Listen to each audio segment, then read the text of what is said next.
প্রিয় বন্ধুরা, কেমন আছেন? আশা করি ভালো। সীমাবদ্ধতা আর অপর নাম আছে অসম্পূর্ণতা।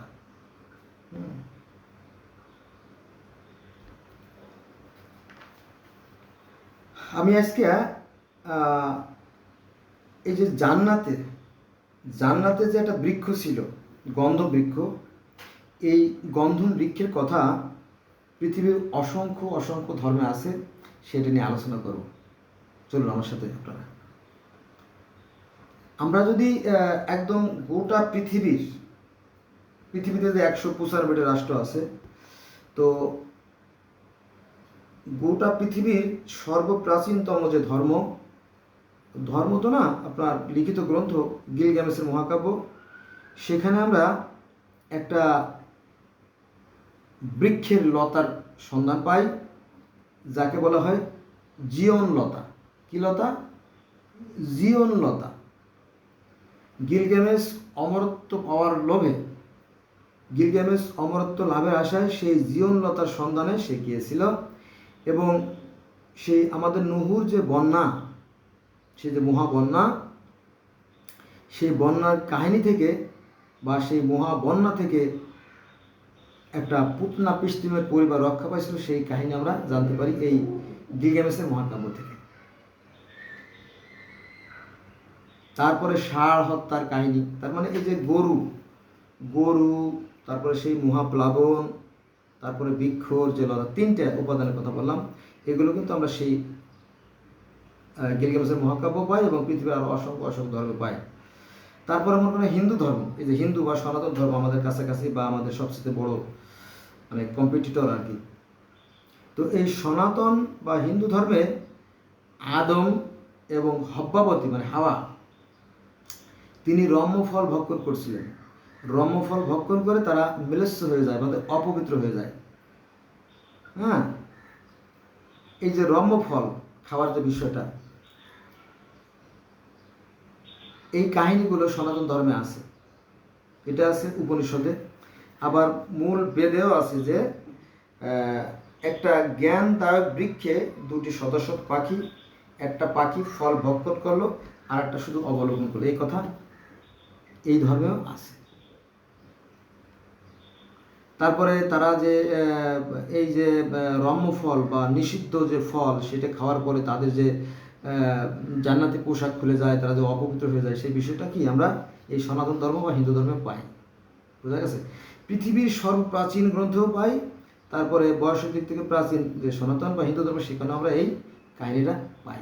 বেদেও আছে, আবার উপনিষদেও আছে। বোঝা গেছে বিষয়টা? এই বৃক্ষের কথা বা সাপের কথা বা গরুর কথা, তাই না? হিন্দুদের বা সনাতনীদের দেখবেন যে ওই যে শিবের গলায় সাপ থাকে, সাপ থাকে। তারপরে গন্ধর্বের কথা তো বললামই, গন্ধের কথা বলা আছে, আর মহাপ্লাবনের কথা বলা আছে। মৎস্য অবতারের যে কাহিনী, সেখানে মহাপ্লাবনের কাহিনী আছে। এই যে কাহিনীগুলো কতকাল আগে কোথার থেকে যে সূচনা হয়েছিল, সেটা সৃষ্টিকর্তা ছাড়া কেউ বলতে পারে না। এবার আসেন পারস্য ধর্ম। বয়সের দিক থেকে প্রাচীন, কারণ যারা ধর্ম নিয়ে গবেষণা করে তাদের ধারণা যে এই পারস্য ধর্ম থেকে পরবর্তীতে ইহুদি ধর্ম, তারপরে খ্রিস্টান ধর্ম, তারপরে ইসলাম ধর্মের জন্ম। এটা অভিজ্ঞ, আমার কথা না কিন্তু। তো এই পার্সিয়ান ধর্মে ও বৃক্ষের কথা বলা আছে, গরুর কথা বলা আছে। সেখানে এভাবে বলা আছে যে সৃষ্টিকর্তা যিনি আহুরা মাজদা, আমরা যেমন আল্লাহ বলি, হিন্দুরা বলে ভগবান, তো এই পার্সিয়ানরা তারা বলে সৃষ্টিকর্তাকে আহুরা মাজদা। এই আহুরা মাজদা আপনার প্রথমে একটা বৃক্ষ তৈরি করে আর একটা গরু তৈরি করে। এই গরু জবাইয়ের মাধ্যমে এই গরুর যে রক্ত, এই রক্ত দিয়ে গোটা পৃথিবীতে যে প্রাণীগুলো আছে, পৃথিবী তো জানেন তাই না, গোটা পৃথিবীতে যত প্রাণী আছে সেই প্রাণের সৃষ্টি হয় এই গরুর থেকে। আর পৃথিবীতে যত ধরনের লতা, গুল্ম, ঘাস, গাছপালা, এগুলো সব সৃষ্টি হয় ওই একটা বৃক্ষ থেকে। এর মধ্যে বর্ণনা আছে। তারপরে সেখানে 5 ওয়াক্ত নামাজও আছে, 5 ওয়াক্ত নামাজ। তারপরে মিরাজ, আমাদের যে মিরাজে গেছিলেন সেই কাহিনী হুবহু মিলে যায়। হ্যাঁ, তারপরে দুইটা শক্তি, আংরা বাহিনী, আহুরা বাহিনী, অর্থাৎ শয়তান এবং যে সাধু, যে দুইটা শক্তি, সেই শক্তির কাহিনী অনেক মিল আছে যদি আপনারা দেখতেন আর কি। তারপরে ইহুদি ধর্ম তো জানেন তাই না? ইহুদি ধর্মে সেই নেকি বদি বৃক্ষ, নেকি বদি বৃক্ষ, অর্থাৎ আমরা যে গন্ধ বৃক্ষের কথা বলি, সেই নেকি বদি বৃক্ষের কাহিনী বলা আছে। তারপরে এই বৃক্ষের কথা পৃথিবীর বহু বহু ধর্মে আছে। তারপরে খ্রিস্টান ধর্মে জ্ঞানদায়ক বৃক্ষ, মানে সেই যে স্বর্গ, সেই স্বর্গের মাঝখানে দুটো বৃক্ষ ছিল, একটা ছিল জ্ঞানদায়ক বৃক্ষ, একটা ছিল কি জন্ম মৃত্যুদায়ক বৃক্ষ। তো এই জ্ঞানদায়ক বৃক্ষের ফল অ্যাডাম এবং হওয়া, অর্থাৎ আদম হওয়া খেয়ে ফেলছিল। তারা যদি সেই অমর হয়ে যাওয়ার যে বৃক্ষটা, অর্থাৎ জন্ম মৃত্যু যে বৃক্ষ, সেটার ফল যদি তারা খেত, তাহলে তারা অমরত্ব প্রাপ্ত হতো, তারা আর মরতো না। এরকম একটা কাহিনী পাওয়া যায় খ্রিস্টানদের বা বাইবেলের বর্ণনা থেকে আর কি।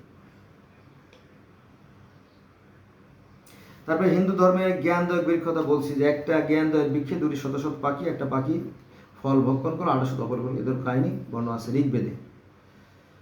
তারপরে ইসলাম ধর্মে আমরা জানি তাই না, যে সাজারা, ইসলাম ধর্মের যে কোরআনে সাজারা আরবি শব্দ আছে, যার বাংলা অর্থ হচ্ছে বৃক্ষ, গন্ধব না। তবে এই গন্ধব শব্দটা বেদে আছে, যদি আপনারা দেখতেন। বা বড় কোনো আলেমোলামা, বড় কোনো পুস্কি না, ছোট কোনো হুজুর কাছে যাবেন না, তো এটা পেজ গেলে গায়ে দেবেন, এটা ঝামেলা সৃষ্টি করে দেবে, কারণ ওটা খুব বিপজ্জনক। অল্প জ্ঞান খুব বিপজ্জনক হয়। A little learning is dangerous thing, মানে অল্প বিদ্যা ভয়ঙ্কর। কম জ্ঞানী লোকের কাছে যাবেন না, একটু ভালো মানের, উন্নত মানের একজন ধর্মগুরু, তার কাছে জিজ্ঞেস করবেন যে কোরআনে কি গন্ধব ফলের কথা আছে কিনা। তবে গন্ধব শব্দটা কোরআনের এক জায়গাও নাই, তবে কি আছে, ওই যে সাজারা মানে বৃক্ষ শব্দটা আছে। যে কি বৃক্ষ সেটা সম্বন্ধে অনেকের অনেক ধারণা, অনেক মত, অনেক কথা, সেখানে আমি যাব না। তারপরে আরও অনেক ধর্মের কথা আছে, যেমন আমেরিকার ডগন ধর্ম, তারপরে জান্দি ধর্ম, আফ্রিকা ধর্ম, হ্যাঁ, এই সমস্ত ধর্ম, মানে 3টে 4টে ধর্মের কথা বললাম। এখানে আসলে 3-4টে ধর্ম না, আমেরিকাতে প্রায় 300-400 ধর্ম ছিল, এখন আস্তে আস্তে মরতে মরতে অল্প কিছু টিকে আছে। মারা গেছে কেন জানেন? এই যে খ্রিস্টান ধর্মের প্রভাবে। এভাবে ধর্মেরও জন্ম আছে। যাক, তো সেই যে ডগন ধর্ম, জান্দি ধর্ম, আফ্রিকান ধর্ম, সেখানে ও সেই বৃক্ষের কথা বলা আছে, সেটা হচ্ছে সরগম দানা। দানা মানে কি? ফল বা বীজ, আর সরগম মানে সেই ফলটার যে বীজ, সেটাকে বলা হয়েছে। সেই ডগন ধর্ম বা জান্দি ধর্ম বা আফ্রিকা যে ধর্ম, সেখানে বিষয়টা এভাবে বর্ণনা করা আছে যে স্বর্গ ছিল উপরে, স্বর্গ বা জান্নাত বা হেভেন ছিল উপরে, আর নরক ছিল নিচে। তো মানুষেরা নিচে খাওয়া দাওয়া শেষ করে সেই চামড়ার সিঁড়ি বেয়ে স্বর্গে যেত, স্বর্গে যেয়ে সেখানে নাচা গানা আনন্দ ফুর্তি করতো, করে তারপরে আবার পৃথিবীতে সে ঘুমায় পড়তো। এরকম ছিল একটা পরিবেশ, ছিল খুবই আনন্দদায়ক একটা পরিবেশ ছিল, স্বর্গ খুবই আরামের জায়গা ছিল। তো হঠাৎ একটা ঘটনা ঘটলো, যে কি একজন বালিকা, সে এই সরগম দ্বারা পিষতেছিল, সরগম দ্বারা পিষে সে ময়দা তৈরি করতেছিল বা ছাতু তৈরি করতেছিল, যে পিঠা টিঠা তৈরি করবে বা রুটি তৈরি করবে এরকম। তো একদিন একটু দেরি হয়ে গেছে কাজে, তো সে কী করছে, সেই সরগম দানা পিষা রাইখে হাত ভালো করে না ধুয়ে সেই যে চামড়ার যে সিঁড়ি, সেই চামড়ার সিঁড়ি বেয়ে স্বর্গে চলে গেছে। কারণ এখন নাচ গানের অনুষ্ঠান শুরু হয়ে যাবে, প্রতিদিন নাচ গান হতো স্বর্গে। তো যখন স্বর্গে নাচ গান শুরু হয়ে যাচ্ছে, সে আর দেরি না করে তাড়াতাড়ি রওনা দিল স্বর্গে। তো সে যে হাত ধয় নাই, তার হাতে যে সরগম দানার মাখানো ছিল, সেটা সিঁড়িতে লেগে গেছে।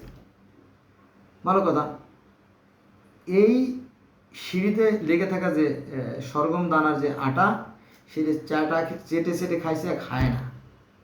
এই চেটে চেটে খাওয়ার ফলে স্বর্গটা পৃথিবী থেকে চ্যুত হয়ে গেছে, অর্থাৎ সেই সিঁড়ি থেকে স্বর্গ আর পৃথিবী বিচ্ছিন্ন হয়ে গেছে। সেই দিন থেকে স্বর্গের সাথে আর পৃথিবীর কোনো যোগাযোগ রক্ষা করা সম্ভব হয় নাই।